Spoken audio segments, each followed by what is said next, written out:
हे पूर्ण वर्ष जरी चांगले गेले असले तरी शेवटचे 2 दिवस इतके खराब गेले ना, इमॅजिन सुद्धा नव्हतं केलं.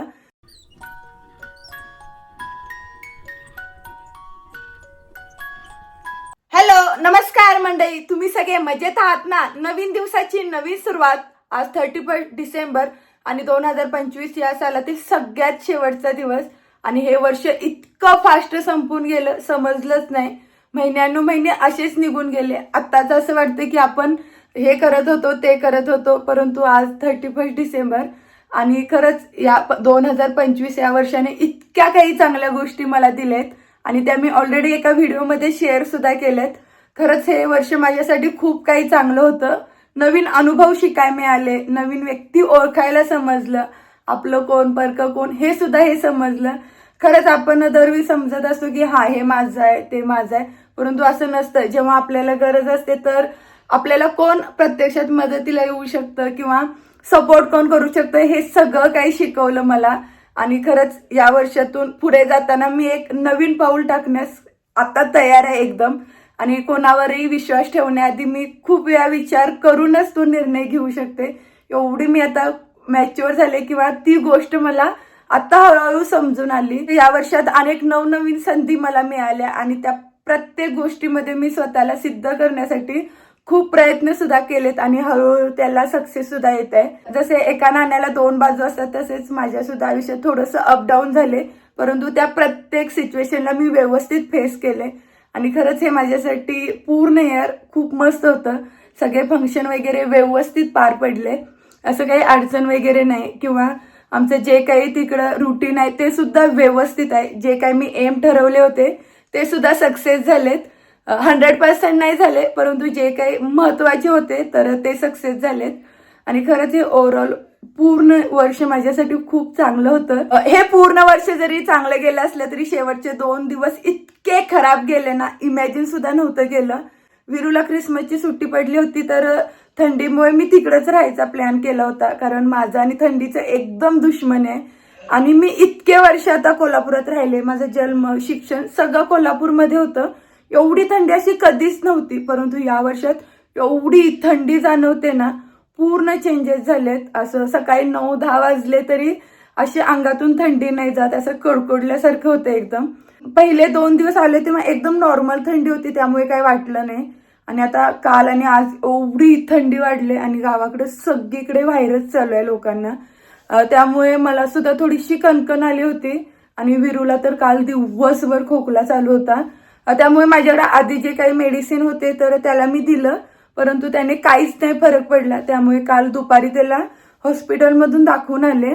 कपचं लिक्विड घेतल्यानंतर त्याला थोडासा ताप सुद्धा जाणवू लागला, त्यामुळे डॉक्टरांना पुन्हा मी दाखवायला गेले. त्याच्यामुळे कालचा पूर्ण माझा दिवस असाच हॉस्पिटलमध्ये येण्या जाण्यात झाला. तर डॉक्टर बोलले की हा व्हायरस 1 ते 2 दिवसात कमी आलं तर बरं, नाहीतर थोडेसे आपल्याला लिक्विड चेंज करावे लागेल. आणि 1 रात्रीसाठी त्यांनी थोडीशी प्रिकॉशन सुद्धा घ्यायला सांगितली होती, परंतु जे व्हायचंय तेच झालं. रात्रभर त्याला इतका ताप जाणवत होता आणि मी आणि आई कंटिन्यू जाग होतं. त्याचं कपडे बदलणे, त्याला थोडंसं नॉर्मल पाण्याच्या पट्ट्या लावून पूर्ण अंग पुसून घेतलं. आणि त्याला थोडंसं ताप असल्यामुळे तो सतत पाणी वगैरे मागत होता. पूर्ण रात्र कधी निघून गेली समजलंच नाही. आणि पुन्हा औषध घातल्यानंतर तो असं 5:30च्या दरम्यान निवांत झोपला. त्याच्यामुळे असं वाटलं की आज त्याचा थोडासा ताप खोकला कमी येईल, परंतु ते काय नाही झालं. त्याच्यामुळे पुन्हा डॉक्टरांना दाखवून त्याचे मेडिसिन चेंज करून घेतलेत. आणि गावी असल्यामुळे तो कसा कंटिन्यू बाहेर खेळतोय, जरा सुद्धा नाही घरी थांबत, त्याच्यामुळे तर जास्तच होतंय. आणि रात्रभर जागरण केल्यामुळे आज थोडंसं दुपारी रेस्ट घ्यायची होती, म्हणून घरातली सगळी कामं इतक्या फास्ट आवरली सकाळी. आणि मेन म्हणजे विरू झोपायलाच तयार नाही, त्यामुळे डोळ्यात माझं असं थोडंसं बोचरल्यासारखं होतं, तर असं कंटिन्यू डोळे असे टोचल्यासारखे व्हायचे. आणि मगापासून मी अशीच निवांत पडून होते, झोप अशी नाही झाली. त्यामुळे कसं थोडंसं असं मला पण थोडीशी कणकण जाणवत होती. तर आता मी थोडंसं फ्रेश झाले, त्याच्यामुळे थोडंसं आता नॉर्मल रुटीन चालू आहे. आणि आज 31st सेलिब्रेशन करायचा प्लॅन करत होतो, परंतु बाबांची पण तब्येत सध्या इतकी डाऊन आहे ना, त्यांना सुद्धा खोकला जाम आहे. आणि दोघं पण व्हेज असल्यामुळे व्हेजचाच आज मेन्यू आहे. आणि मेन म्हणजे आज एकादश आहे, त्याच्यामुळे कंपल्सरी व्हेजच असणार. आणि नॉनव्हेजमध्ये कसं मोस्ट ऑफ आपलं ठरलेलं असतं पॅटर्न, चिकन मटन किंवा रस्सा वगैरे. आणि व्हेजमध्ये करायचं ठरलं तर मोस्ट ऑफ कसं स्पेशल मेन्यूमध्ये एकतर ऑइली पदार्थ किंवा गोड असतो. आणि सध्या ऑइली तर मला अजिबात नाही करायचं, कारण विरूची आणि बाबांची तब्येत खूप डाऊन झाली आणि जागरण केल्यामुळे आईंना पण थोडीशी कणकण जाणवते. आणि पूर्ण घरात आता बघल तिकडं मेडिसिनचीच बॉटल आहेत फक्त. असं इतका थोडासा वैताग आला आणि ते बघून थोडी चिडचिड पण होते. आईबाबांसाठी व्हेजमध्ये काहीतरी स्पेशल करावं असं सकाळपासून विचार करते, परंतु मला अजून काहीच नाही सुचलं. आणि आता 6 वाजलेत, संध्याकाळची जेवणाची सुद्धा वेळ झाली आहे, परंतु एवढे अजून कन्फ्युजन आहे की काय करावं. कारण आता कंपल्सरी कोणती खीर किंवा पुऱ्या बासुंदी असं प्लॅन करून चालणार नाही. आणि जे काही आपलं असेल ते एकदम नॉर्मल असेल, पण थोडंसं काहीतरी वेगळं देण्याचा प्रयत्न करेन, कारण त्यांना थोडंसं जाणवलं पाहिजे की आज काहीतरी स्पेशल आहे असं. आणि आज थोडंसं आपलं नॉनव्हेज डिपार्टमेंट नसल्यामुळे थोडं मी मिस करते. आणि उद्या सुद्धा गुरुवार असल्यामुळे मग ते कसं कंटिन्यू नॉनव्हेज नाही होणार. आता बघू कधी होतं तेव्हा. विरू, गावाकडची थंडी कशी आहे? कशी वाजते थंडी तुला? एवढी थंडी आहे की विरू कडकडत असते कायम. आणि कालपासून कंटिन्यू त्याच्या अंगात जॅकेट आहे. एक झालं की दुसरं झालं की चालू आहे. आणि आता गल्लीत प्रियांचा बर्थडे असल्यामुळे मस्तपैकी आवरून चाललंय आता. आणि सगळी मुलं तयार झाल्यामुळे तिची एवढी धावपळ चालू आहे. तिथे जाऊन आगाऊपणा करायचा, कोणाला त्रास द्यायचा. चला बाय बाय, विहान वाट बघतोय. Bye bye. आज प्रियांचा बर्थडे असल्यामुळे मस्तपैकी त्याला टेडी बेअरचं असं गिफ्ट घेऊन आले मी आणि ज्योती. आणि ते व्यवस्थित रॅप सुद्धा केले. आता टाइम झाले तर मी आणि विरू ज्योती बर्थडेला चाललोय तिघेजण.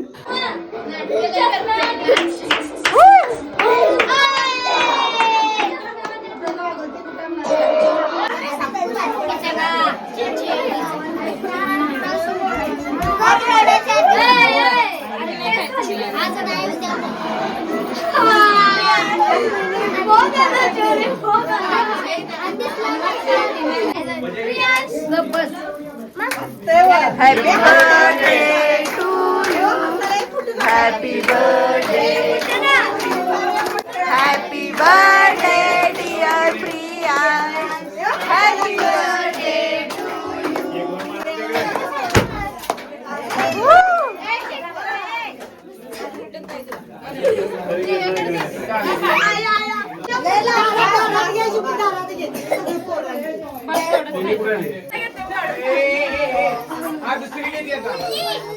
Pink colour.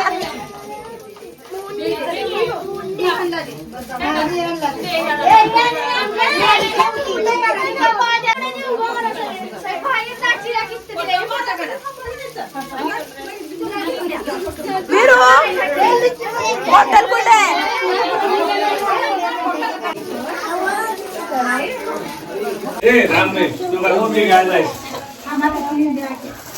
प्रियांश वरती बघ प्रियांश, कसं आहे?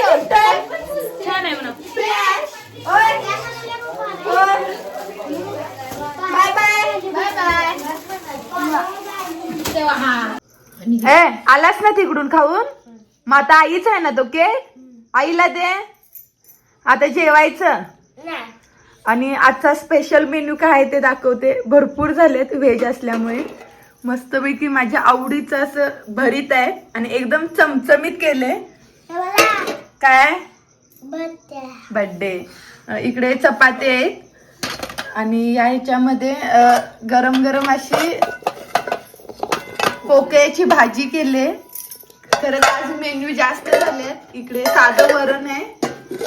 इकडे सकाळी आम्ही गरगट केलं होतं मिक्स भाजींचं ते आहे.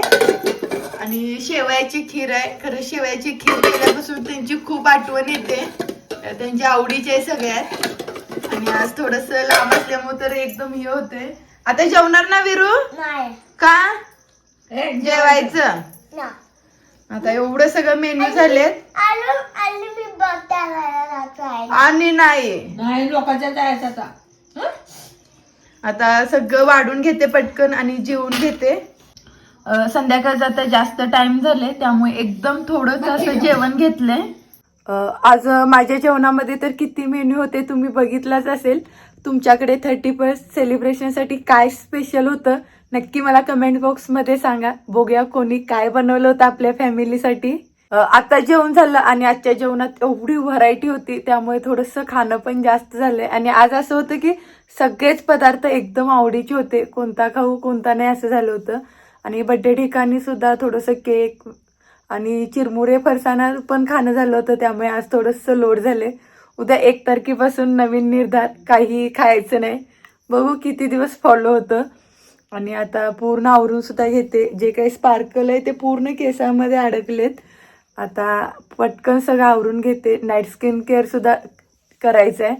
आणि तुम्ही हा माझा व्हिडिओ 1 तारखेला बघत असाल, त्यामुळे तुम्हाला सगळ्यांना हॅप्पी न्यू इयर. तुमचे नवीन वर्ष खूप आनंदात भरभराटीत जाऊ दे. आणि विरो आता बाहेर खेळायला गेलाय, त्यामुळे मी एकटीच हा व्हिडिओ एंड करते. हा व्हिडिओ आवडला असेल तर लाईक करा, शेअर करा आणि चॅनलला नक्की सबस्क्राईब करा. उद्या पुन्हा एकदा भेटू नवीन व्हिडिओमधून. तोपर्यंत तुम्ही सर्वांनी काळजी घ्या. बाय.